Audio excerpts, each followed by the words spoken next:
Imagine being so terrified that you would rather cut your way out of a warm tent and run barefoot into a negative 30-degree blizzard than stay inside for one more second. In 1959, 9 of the world's most experienced hikers did exactly that. When they were found, their bodies were orange, their hair had turned gray, and some were missing their tongues. This isn't just a ghost story. This is the Dyatlov Pass incident, and the official files were kept secret for 60 years for a reason you aren't supposed to know. Welcome to the archive. In the winter of 1959, the Soviet Union was a place of secrets and iron discipline.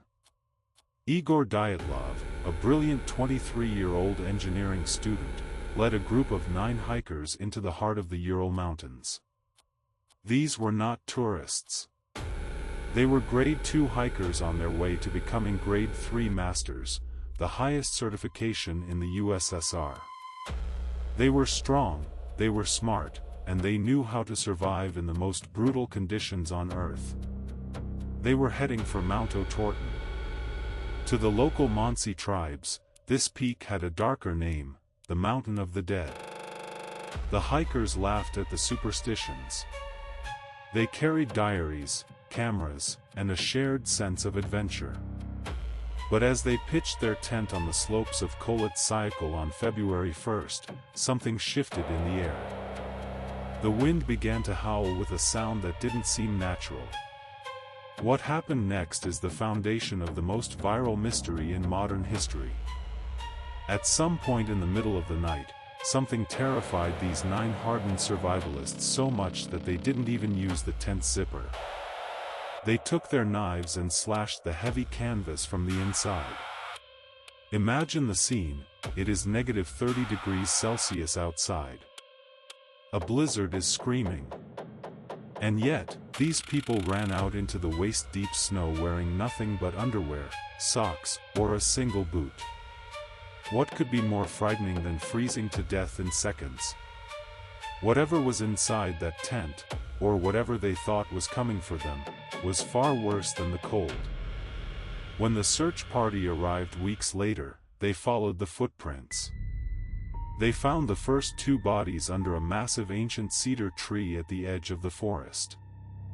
They were Yuri Doroshenko and Yuri Krivonischenko. They were dressed only in their undergarments. Their hands were shredded. The bark of the cedar tree was torn off up to 5 meters high. Investigators realized these men had tried to climb the tree with their bare hands, snapping branches in a desperate attempt to see something, or to get away from something that was stalking them on the ground. Beneath them, the remains of a small fire were found, but it hadn't saved them. They died from hypothermia, staring into the dark. It wasn't until May, when the snow began to melt, that the true horror was revealed. The final 4 hikers were found in a ravine, buried under 4 meters of ice. This is where the story goes from a tragedy to an impossible mystery. Nikolai Thibeaux-Brignol had a shattered skull. Semyon Zolotaryov and Ludmila Dubinina had massive chest fractures. The doctor who performed the autopsies said the force required to cause such damage was equal to a high-speed car crash. But here is the glitch: there was no external bruising. No soft tissue damage. It was as if their bones had been crushed by an invisible, internal pressure. And Ludmila, her tongue was missing. Her eyes were gone. Not eaten by animals, simply absent. The Soviet investigation was shut down almost as soon as it began. Why? Because they found something they couldn't explain to the public. The hikers' clothing was tested for radiation. The results were positive. High levels of radioactive contamination were found on the fabric. During the same night, other hiking groups 50 miles away reported seeing strange orange orbs floating and pulsing in the sky near Kholat Syakhl. Was it a secret Soviet weapon? A vacuum bomb test that crushed their lungs and bones without a mark? Or was it something that the local Monsi had warned about for centuries, a force of nature that doesn't want humans on its mountain? Today, Google searches for Dyatlov Pass spike every single year. People are obsessed. Was it an avalanche? Scientists tried to prove it, but the slope was too shallow. Was it infrasound? A specific frequency of wind that creates a Kármán vortex, causing humans to go into a state of primal, suicidal panic? Or was it a Men in Black scenario? Some believe the hikers stumbled upon a secret military installation and were disposed of using experimental technology. The fact that the Russian government reopened the case in 2019 and then quickly closed it again only adds fuel to the fire. The very last thing the hikers wrote in their satirical newspaper, the Evening Otorten, was a joke: "From now on, we know that snowmen exist." Little did they know, they were about to encounter a reality far stranger than any myth.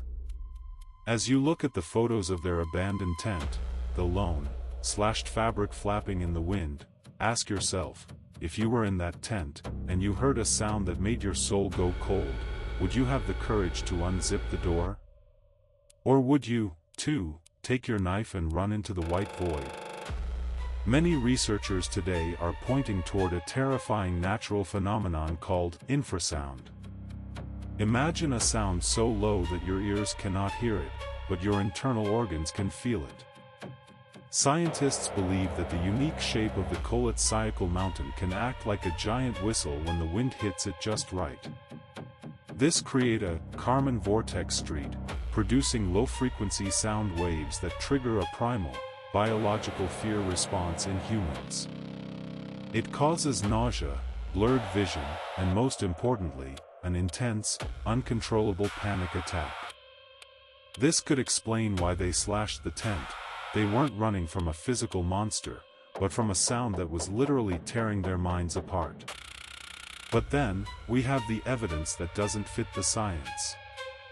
Why was the area sealed off by the military for years? Why were the hikers' funeral clothes reportedly described by family members as having a strange, orange tan? Some whistleblowers have suggested that the hikers stumbled upon a parachute mine test. These are weapons that explode above the ground, creating a massive pressure wave, the kind of wave that could crush a human chest without leaving a single bruise. If the Soviet military saw the hikers as collateral damage, they would have a very good reason to hide the files for 60 years. And what about Lyudmila Dubinina? The missing tongue is often explained away by scavengers or decay, but the medical reports noted that the area showed signs of localized trauma. In the world of UFO lore and cattle mutilations, the removal of soft tissue like eyes and tongues is a common, terrifying theme. Whether it was an alien encounter, a secret weapon, or a freak of nature, the result was the same: 9 lives extinguished in a single night of absolute terror. Today, you can go to the Ural Mountains and stand where the Dyatlov tent once stood. There is a monument there now, with their faces carved in stone. But even with modern technology, no one can tell you for certain what happened in those final, desperate minutes. It remains a black hole in history. A story that trends because it reminds us that even with all our maps and satellites, there are still dead zones where the rules of the world simply stop working. Before we move to our next mystery, I want you to look at the photos of the hikers one last time. They were smiling. They were confident. They were just like you and me. The mountain didn't care about their experience or their strength. And that is the real horror of the Dyatlov Pass. It's the realization that sometimes, the wilderness doesn't just take your life, it takes the truth along with it. One of the most confusing aspects for investigators was why many of the hikers were found nearly naked. In forensic science, there is a terrifying phenomenon called paradoxical undressing. When the body reaches the final stages of hypothermia, the blood vessels in the extremities suddenly dilate. This creates a false sensation of burning heat. Imagine the horror. Your body is literally freezing to death, but your brain is screaming that you are on fire. You begin to tear off your clothes, tossing away your only chance at survival, while the snow falls around you. It is nature's final, cruel trick. But this doesn't explain the broken ribs. It doesn't explain why some were found wearing the clothes of those who had already died. In recent years, a theory has trended in American documentaries suggesting an encounter with something biological but unknown, the mink or the Siberian Yeti. While many skeptics dismiss this, the Mansi tribes have long spoken of a large, predatory creature that inhabits the Kolet-Syakhl region. One of the hikers, Semyon Zolotaryov, was found with his camera still around his neck. When the film was developed, the last frame showed a blurry, dark figure standing among the trees. Was it a member of the group, or was it something watching them from the edge of the light? The massive internal injuries, the crushed chests, are consistent with a bear hug or a massive impact that no human could deliver. For decades, the Dyatlov files were kept in a special archive by the KGB. When they were finally partially released in the 1990s, several pages were missing. Specifically, the pages detailing the chemical analysis of the tent fabric and the internal organs of the victims. Why would the government care about the chemistry of a hiker's liver? Unless, of course, they were exposed to a chemical agent or an experimental gas. Some researchers believe the hikers were accidentally gassed by a passing military jet, leading to the collective hallucination and the compelling natural force that the official report mentioned. The case of Nikolai Thibault-Brignol is perhaps the most haunting. His skull was fractured so severely that fragments of bone were driven deep into his brain. According to the lead medical examiner, he wouldn't have been able to walk a single step. And yet, his body was found hundreds of meters away from the tent. How did a man with a shattered skull move through waist-deep snow in the dark? Was he carried? And if so, by whom? His friends, who were also dying? Or by the very thing that had attacked him? If you look at Google Trends today, searches for Dyatlov Pass often peak alongside UFO sightings and secret Soviet projects. It is the ultimate rabbit hole.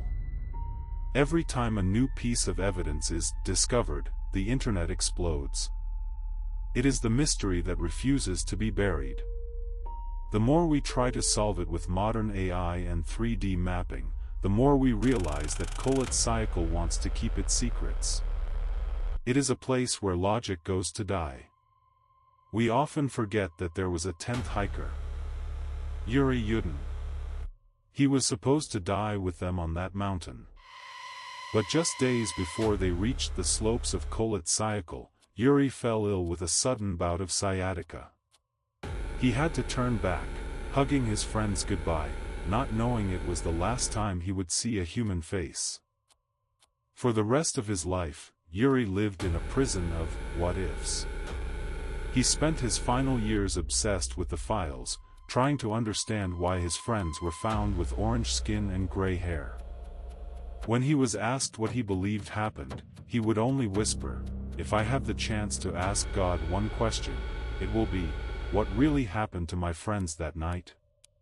Yuri died in 2013, taking his grief to the grave, but leaving behind a collection of journals that suggest he believed the military was involved.